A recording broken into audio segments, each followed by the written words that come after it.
Hi guys, welcome to my channel reading lovers. I hope you are working hard. आज हम करने वाले हैं अपना next session means Haryana set जो 2023 मींस इससे संबंधित इंपॉर्टेंट क्वेश्चंस। ये जितने भी आपके क्वेश्चंस रहते हैं ये आपके सारे ही एग्ज़ाम में इंपॉर्टेंट रहने वाले हैं। So let us start. यहाँ पर हमारा जो पहला क्वेश्चन है दैट इज़ माउंट सिनबर्ग ज्वालामुखी जो हाल ही में ही फूटा था किस देश में स्थित है? Indonesia, Japan, Mexico, US. Right answer है ऑप्शन ए इंडोनेशिया। माउंट सिनबर्ग ज्वालामुखी 13 अगस्त 2020 को इंडोनेशिया के सुमात्रा द्वीप पर इसमें पुनः उद्धार हुआ मीन्स ये फूटा और इस विस्फोट के बाद आसमान में 2000 मीटर की ऊंचाई तक राख का गुबार छा गया और इस ज्वालामुखी में एक सप्ताह से भी कम अवधि में कई बार विस्फोट की घटना हुई है। ज्ञातव्य है कि लगभग 400 वर्षों की निष्क्रियता के बाद यह ज्वालामुखी वर्ष 2010 में दोबारा यानी पुनः सक्रिय हुआ था। नेक्स्ट है प्रसिद्ध सूर्य मंदिर किस भारतीय राज्य में स्थित है? कोणार्क ओडिशा, औरंगाबाद महाराष्ट्र, जयपुर राजस्थान। ये इनमें से कोई नहीं। राइट आंसर है option A Konark Odisha and this is world wide famous. Next है अलीपुर बम केस में निम्न में से कौन सा क्रांतिकारी शामिल नहीं था? अरविंद घोष, रास बिहारी बोस, बाघा जतिन, बिपिन चंद्र पाल। राइट आंसर रहेगा ऑप्शन डी विपिन चंद्र पाल। अलीपुर बम केस में विपिन चंद्र पाल शामिल नहीं थे जबकि अरविंद घोष, उनके साथी यानी उनके भाई बारिंदर घोष व जतिंद्र नाथ मुखर्जी सहित कुल 34 यानी 34 क्रांतिकारी थे जो अलीपुर बम केस से संबंधित थे। नेक्स्ट है भारत का कौन सा शहर सर्वाधिक जनसंख्या वाला है? कोलकाता, दिल्ली, मुंबई, चेन्नई। राइट आंसर है ऑप्शन सी मुंबई। भारत का सबसे ज़्यादा जनसंख्या वाला जो शहर है वो मुंबई है। लगभग यहाँ पर 12.28 मिलियन है जनसंख्या जबकि दिल्ली दूसरा सर्वाधिक 11.1 मिलियन और जनसंख्या वाला शहर है। नेक्स्ट है संसद का उच्च सदन किसे कहा जाता है? लोकसभा, राज्यसभा। लोकसभा और राज्यसभा को संयुक्त रूप से लोकसभा, राज्यसभा और राष्ट्रपति संयुक्त रूप से। राइट आंसर है ऑप्शन बी राज्यसभा। लोकसभा, राज्यसभा और राष्ट्रपति संसद के अभिन्न अंग हैं और राज्यसभा जो कि स्थायी सदन है और उच्च सदन तथा लोकसभा को जो लोकसभा है उसको निम्न सदन कहा जाता है। नेक्स्ट निम्न प्रश्न में से दिए गए शब्दों को एक सही क्रम में व्यवस्थित कीजिए और प्रश्न के नीचे दिए गए विकल्पों में से सही श्रेणी का चयन कीजिए। मीन्स इसमें सीक्वेंस देखनी है कि ये किस जैसे सीरीज़ में यहाँ पर ये कोड के अकॉर्डिंग इसको करना है। सबसे पहले इसको सॉल्व कीजिए या सो राइट आंसर रहेगा यानी जो फर्स्ट वन आता है यहाँ पर फर्स्ट नंबर पे आता है दैट इज़ पौधा। सो इसमें देख लेते हैं वी गो टू ऑप्शन। सो या राइट आंसर रहेगा दैट इज़ ऑप्शन ए यानी 2 4 1 5 3।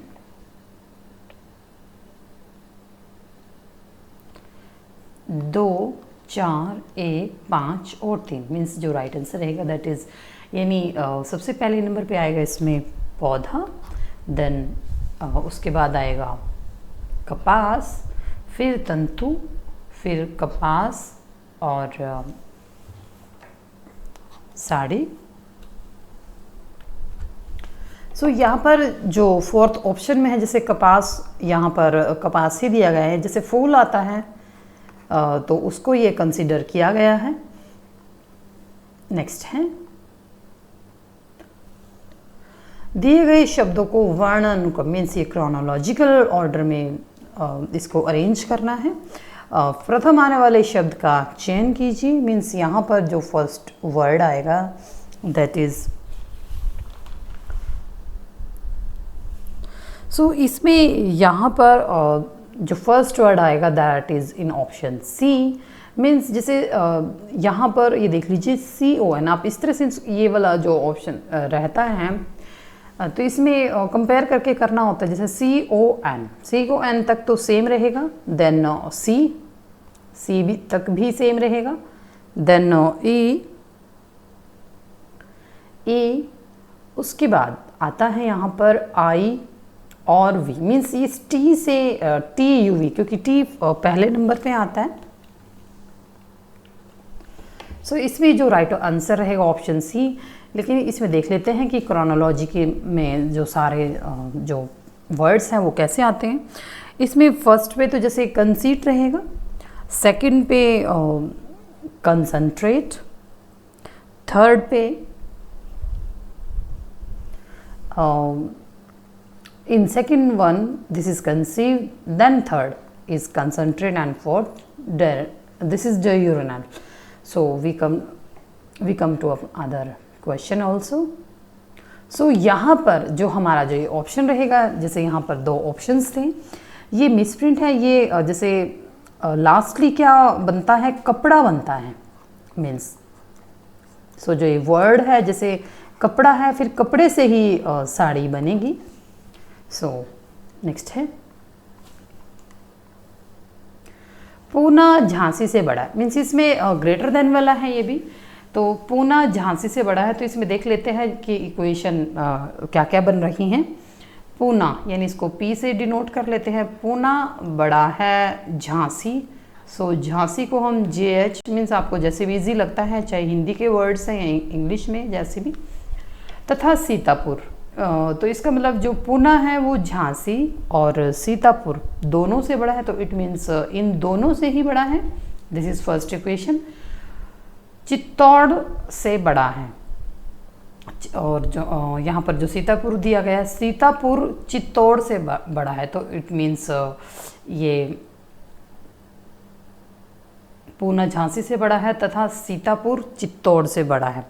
तो यहाँ पर दिस इज, ये हम यहाँ लिख लेते हैं अगेन, सीतापुर बड़ा है चित्तौड़ से, यानी CH से डिनोट कर लेते हैं। रायगढ़ झांसी जितना बड़ा नहीं है, तो इसका मतलब है जो रायगढ़ है वो झांसी से छोटा है। तो यहाँ पर झांसी है, यहाँ लिख लेते हैं रायगढ़ जो है वो झांसी जितना बड़ा नहीं है, तो इट मीन्स झांसी से रायगढ़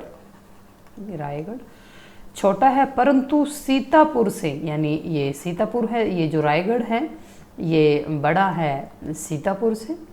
सो अब इसको कंप्लीट कर लेते हैं, यानी ये पूना, देन झांसी, झांसी के बाद ये रायगढ़ हो गया, ग्रेटर देन रायगढ़, फिर उसके बाद है सीतापुर, दिस इज S, और देन चित्तौड़।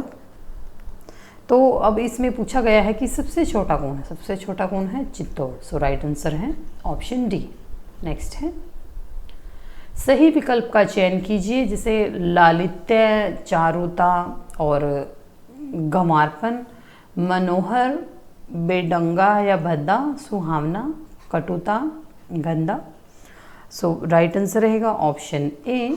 यानी जिस प्रकार लालिता जो है, लालित्य, चारुता का विपरीतार्थक शब्द गंवारपन होता है, यानी ये विलोम शब्द हैं, उसी प्रकार मनोहर का जो विपरीत शब्द होता है वो होता है बेढंगा यानी भद्दा। नेक्स्ट है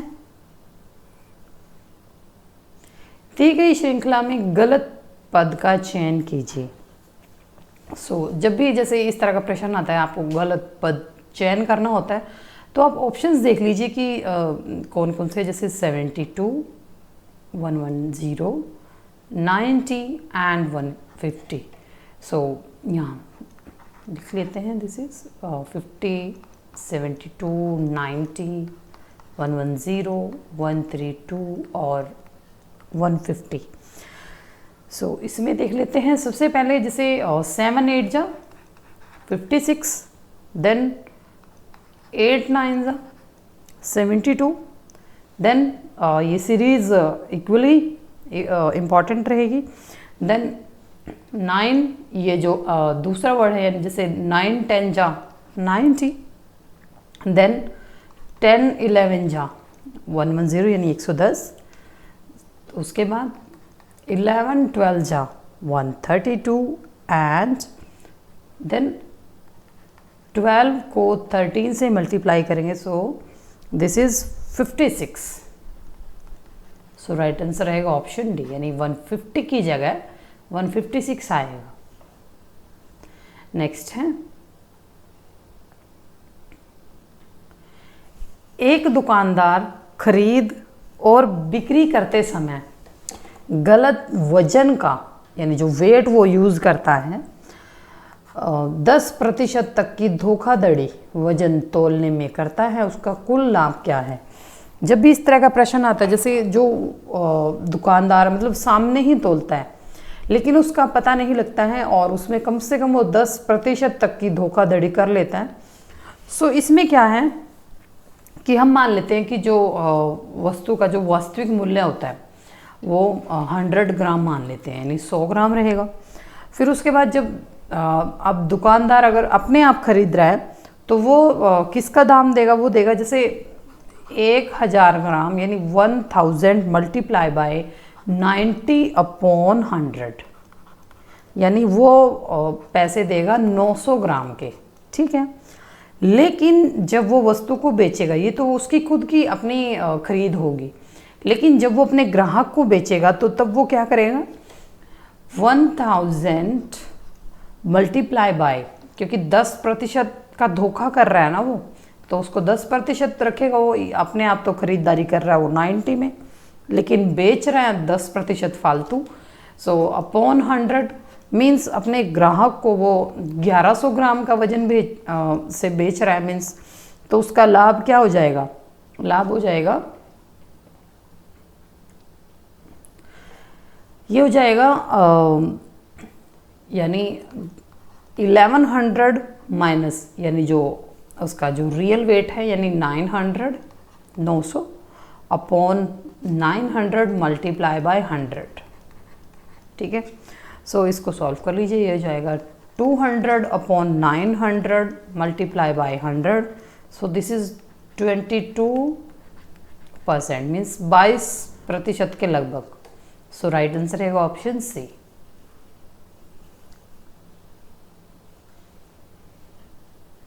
नेक्स्ट है, एक कक्षा में 3 विभाग हैं, इन 3 विभागों में विद्यार्थियों की संख्या गणित में औसत अंक क्रमशः मीन्स 30-40 और 30-40%, 30% और 50%। इन कक्षा में गणित के औसत मीन्स औसत इसमें जब निकालना होता है तो हमें क्या करना होता है, ऐड करना होता है। तो हमें पता है कि जो तीनों विभाग हैं, ठीक है, 3 विभाग है इसमें, तो उसमें 30, 40 और 30 है, यानी जो औसत रहेगा लगभग वो 40%, 30% और 50% रहेगा। तो इट मीन्स इनका औसत जो रहेगा वो रहेगा 30 यानी 30 multiply by 40 plus 40 multiply by 30 plus 30 multiply by 50 upon 30 plus 40 plus 30, ठीक है। सो ये हो जाएगा, इनको सॉल्व कर लीजिए, 1200 प्लस ये भी 1200 होगा और प्लस 1500 अपॉन 100, ठीक है। इसको सॉल्व कर लीजिए, ये हो जाएगा ऐड करके 3900 upon 100, so this is 39। So right answer है ऑप्शन ए। नेक्स्ट है, यदि 2 संख्याओं का लैस है 693 और मैस है 11 यानी 11 है, तो उनमें से एक संख्या 99 है, तो दूसरी मालूम कीजिए। तो अब इसमें क्या है कि इसमें 2 संख्याएं गिवन हैं, तो इट मीन्स इसमें क्या होता है कि जो पहली संख्या और गुना में दूसरी संख्या, क्योंकि ये फॉर्मूला होता है इसका, इज इक्वल टू एलसीएम और मल्टीप्लाई बाय एचसीएफ यानी मैस है। सो ये फॉर्मूला इसमें पुट करना है। तो हमारे पास जो पहली संख्या है वो 99 है, ठीक है, और दूसरी संख्या हमें पता नहीं है तो हम यहाँ दूसरी संख्या लिख लेते हैं।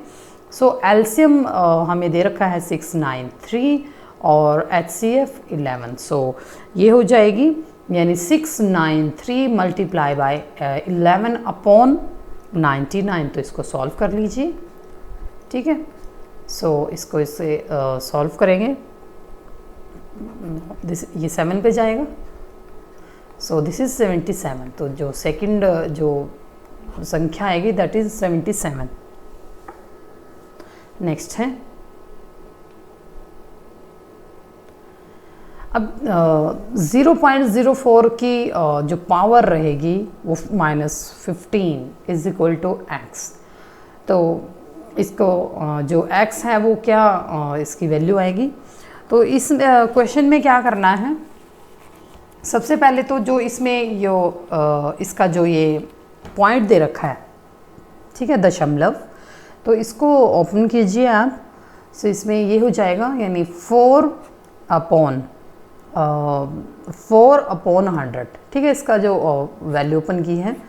तो अभी पावर इसकी -15। सो अब इसका रिवर्स, इनको उलट लेते हैं, ये हो जाएगी 100 अपॉन 4, ठीक है, देन ये हो जाएगी 1.5।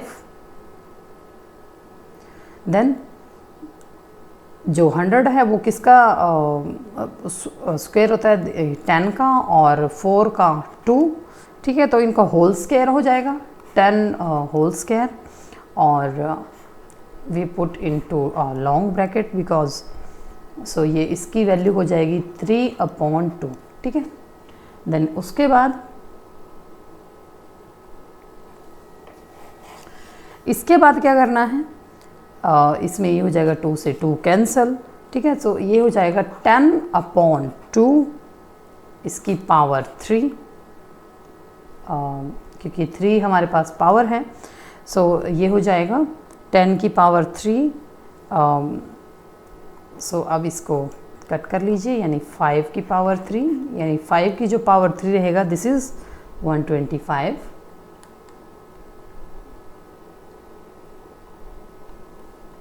सो राइट आंसर रहेगा ऑप्शन बी।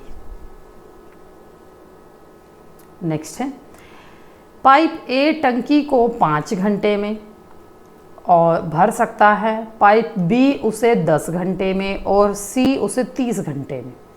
अब यदि सभी पाइप एक साथ खोल दिए जाएं तो टंकी को भरने में कितने घंटे लगेंगे। मीन्स पहला पाइप 5 घंटे में, दूसरा 10 में और तीसरा 30 में। अब सारे खोल दिए जाएं तो इसका आपने क्या करना है, इसको सॉल्व करना है, इसका एलसीएम ले लीजिए।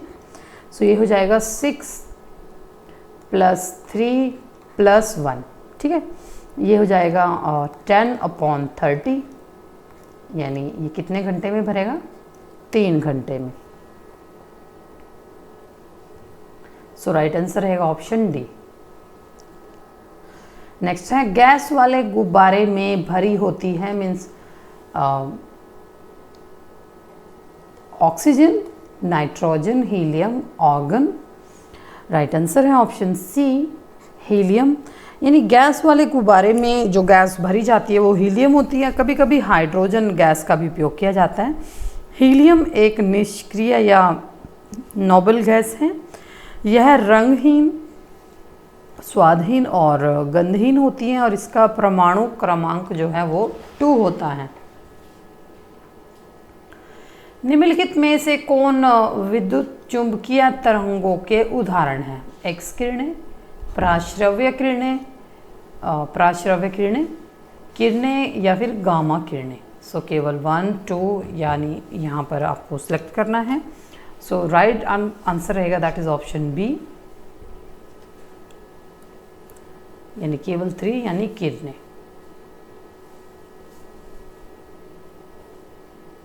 नेक्स्ट है, सिंचाई बैटरियों में कौन सी धातु प्रयुक्त होती है? ताम्र, सीसा, एल्युमिनियम, जस्ता।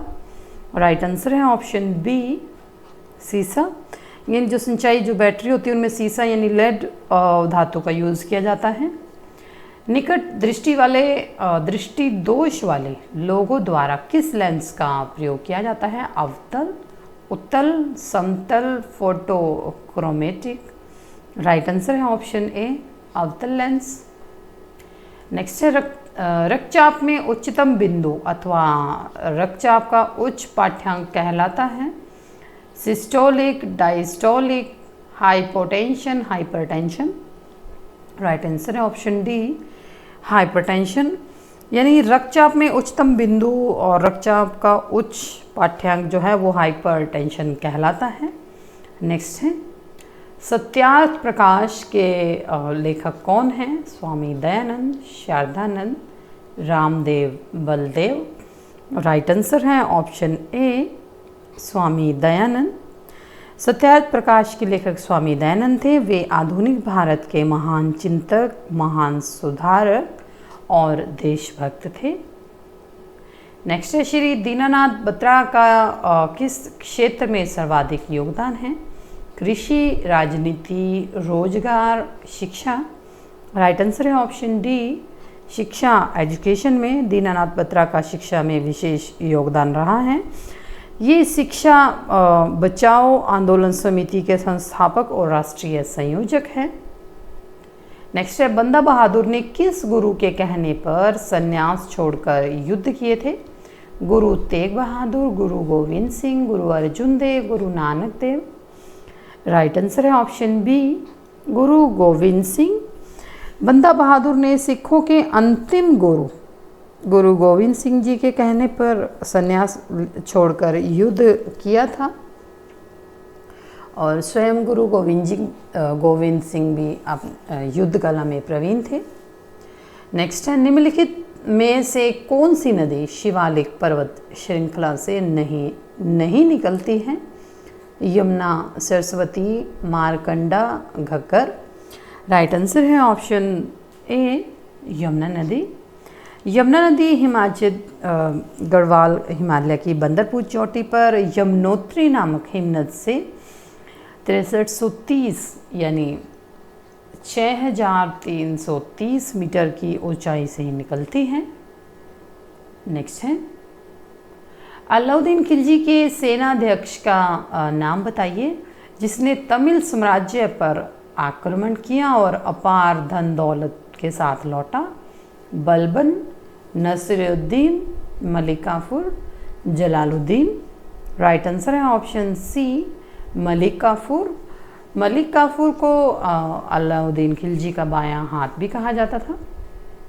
नेक्स्ट है उस मुस्लिम बादशाह का नाम बताइए जो बमुश्किल पढ़ या लिख सकता था।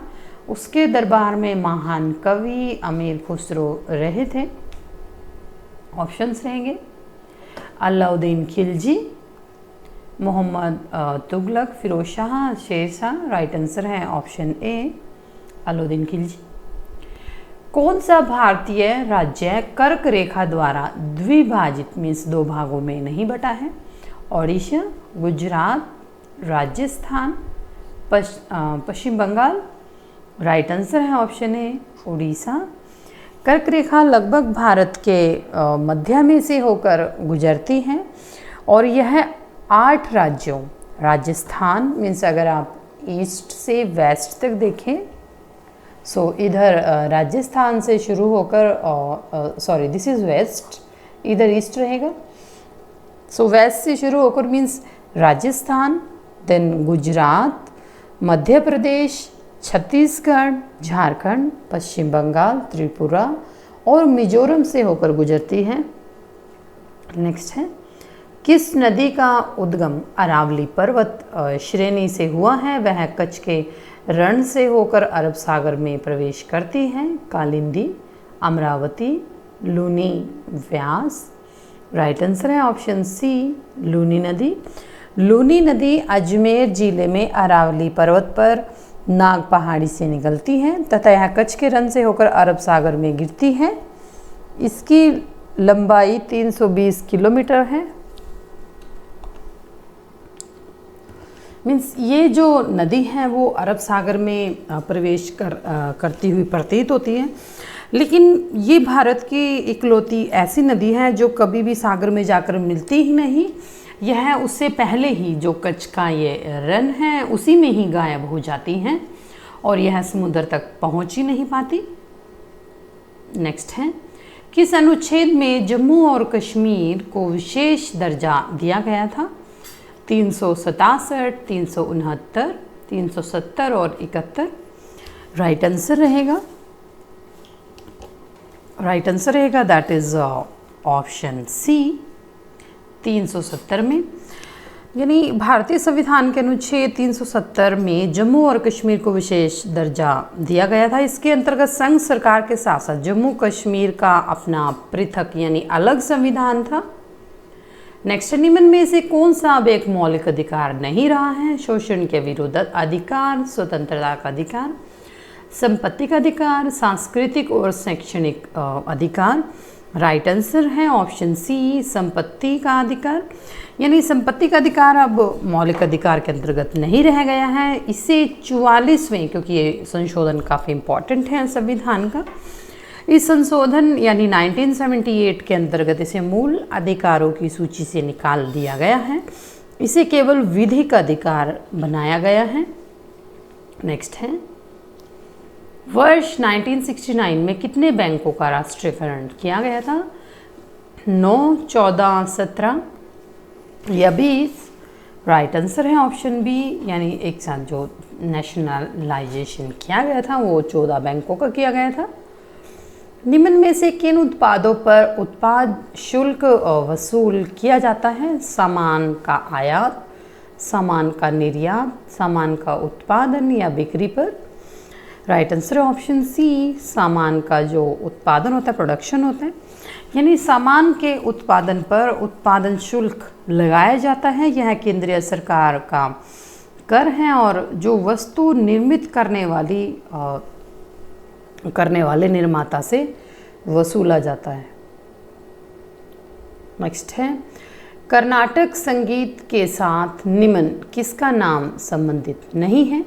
श्यामा शास्त्री, त्यागराज, भातखंडे, मुथुस्वामी दीक्षितार।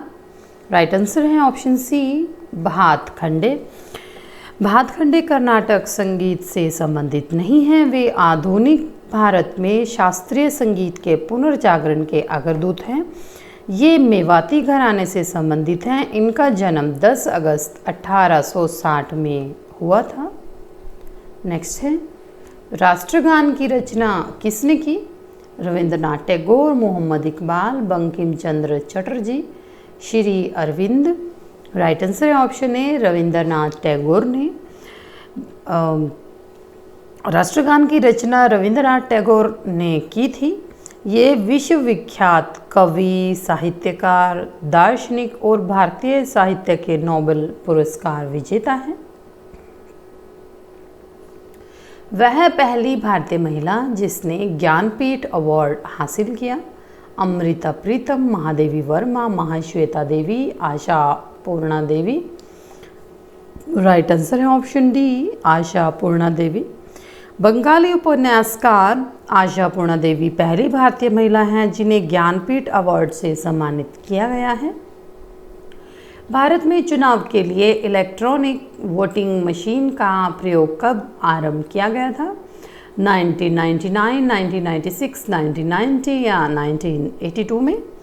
राइट आंसर है ऑप्शन ए 1999 में। इलेक्ट्रॉनिक वोटिंग मशीन का इस्तेमाल भारत में आम चुनाव तथा राज्य विधानसभाओं के चुनाव में आंशिक रूप से 1999 में शुरू हुआ और 2004 से इसका पूर्ण इस्तेमाल हो रहा है। नेक्स्ट है, मई 1998 में भारत के द्वारा कितने परमाणु परीक्षण किए गए थे? 3, 2, 5 या 6? राइट आंसर है ऑप्शन सी 5। 1998 में भारत ने पोखरण परीक्षण रेंज में 5 परमाणु परीक्षण किए थे। किस वर्ष एडमंड हिलेरी और तेजिंग नॉर्गे माउंट एवरेस्ट की चोटी पर पहुंचे थे? 1953, 1952, 1955, 1954।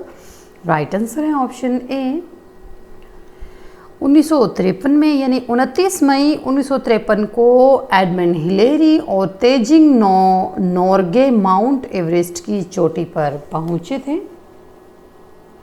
वाटरलू के युद्ध में किसने नेपोलियन को परास्त किया था? नेल्सन, वेलिंगटन के ड्यूक, लुइस 14वां, अली पाशा।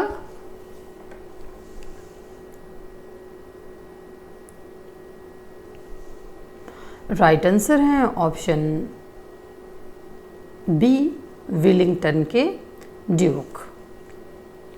नेक्स्ट है रोमन शासक जूलियस सीजर की हत्या कब हुई थी? 58 BC, 48 BC, 44 BC या 4 AD। राइट आंसर है ऑप्शन सी, 44 BC, यानी रोमन शासक जूलियस सीजर की हत्या 44 BC में हुई थी। ये रोम के लोकप्रिय शासक थे। नेक्स्ट है English portion. Choose the word from given alternatives to fill in the blank to make the sentence meaningful and complete. The English scheme to continue their rule in India by playing off one community dash the other, before, upon, against, with। यहाँ पर जो है fillers fill करना है। So right answer रहेगा that is option C, against. Means इस तरह के जब क्वेश्चन हम फिल करते हैं तो इसमें मेनली जो जेन्युइन रीज़न रहता है, जैसे one community against the other. So next है he pass the examination in the first class because he dash was hard working for it, worked hardly for it, had worked hard for it, was working hard for it। सो जितने भी options given हैं सारे ही closely related हैं। So right answer रहेगा option C, he had worked hard for it. So because एक rule रहता है जो, यानी फर्स्ट लाइन में वर्ब की सेकेंड फॉर्म, तो नेक्स्ट रहता है हैड के साथ वर्ब की थर्ड फॉर्म। सो यही रूल इसमें अप्लाई किया गया है। नेक्स्ट है leave a 2-inch dash on each page for the teacher's remarks, border, margin, blank, gap। so right answer रहेगा ऑप्शन बी, margin। क्योंकि यहाँ पर इंच की बात कही गई है, सो इंच जब भी हम जैसे नापते हैं तो उसमें मार्जिन आता है। जैसे जो कटिंग वगैरह करते हैं कपड़े की, सो उसमें भी मार्जिन ही रहता है। नेक्स्ट है I put dash the light and slept, put up, down, in या आउट, कि जैसे मैंने लाइट बंद की और सो गया। सो राइट आंसर रहेगा ऑप्शन डी, पुट आउट, यानी बंद करना। The boy fell dash bicycle, off, from या अंडर। मीन्स ये प्रपोजिशन बेस्ड क्वेश्चन है, फिलर्स।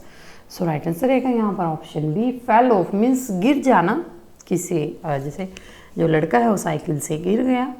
नेक्स्ट है निम्न में से कौन सा रोग विषाणुओं द्वारा उत्पन्न होता है? चेचक, ट्यूबरकुलोसिस, मलेरिया, हैजा।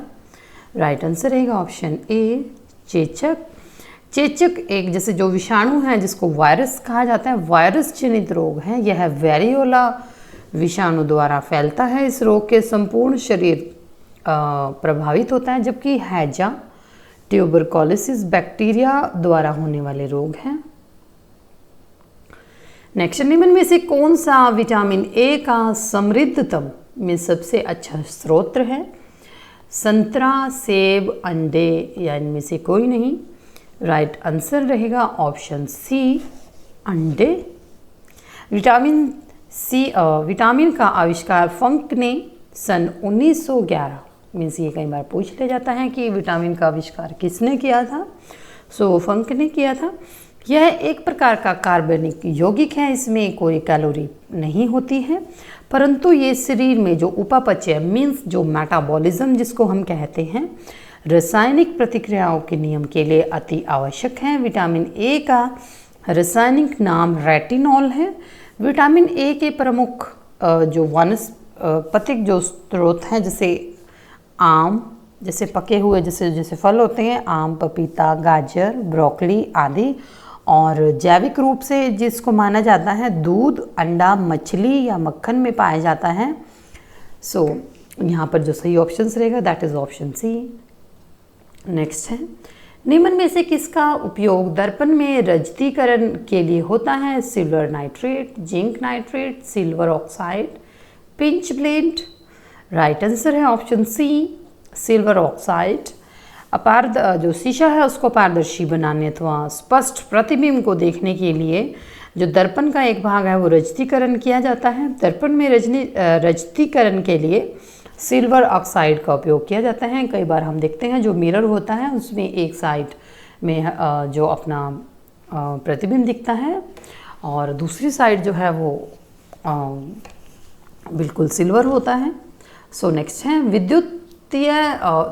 विद्युतीय तंतु में प्रयुक्त तत्व होता है ताम्र, एल्यूमिनियम, लोह या टंगस्टन। राइट आंसर है ऑप्शन डी, टंगस्टन। विद्युत तंतु में टंगस्टन का प्रयोग किया जाता है। टंगस्टन का जो संकेत है वो W होता है। इसका गलनांक लगभग 3500 डिग्री सेल्सियस है। भारत में टंगस्टन का उत्पादन राजस्थान स्थित जो दंगाना खान से होता है। टंगस्टन तंतु के उपचन को रोकने के लिए बिजली के बल्ब से हवा निकाल दी जाती है। नेक्स्ट है, हाइग्रोमीटर का उपयोग क्या मापने में होता है? सापेक्ष आर्द्रता, दुग्ध की शुद्धता, द्रव का विशिष्ट घनत्व या इनमें से कोई नहीं। राइट आंसर है ऑप्शन ए, सापेक्ष आर्द्रता। यानी हाइड्रोमीटर जिसको आर्द्रता मापी कहा जाता है द्वारा वायुमंडल में विद्यमान जल वाष्प की मात्रा का मापन किया जाता है। यह आर्द्रता पृथ्वी से वाष्पीकरण के विभिन्न रूपों द्वारा वायुमंडल में पहुंचती है और दुग्ध की शुद्धता का जो मापक यंत्र होता है उसको दिस इज़ बटाइरोमीटर, उसको बटाइरोमीटर कहा जाता है। सो ये थी हमारी आज की क्लास। आपको हमारी क्लास कैसी लगी है हमें कमेंट सेक्शन में ज़रूर बताइएगा और हमारे साथ अंत तक बने रहने के लिए धन्यवाद। Thank you so much.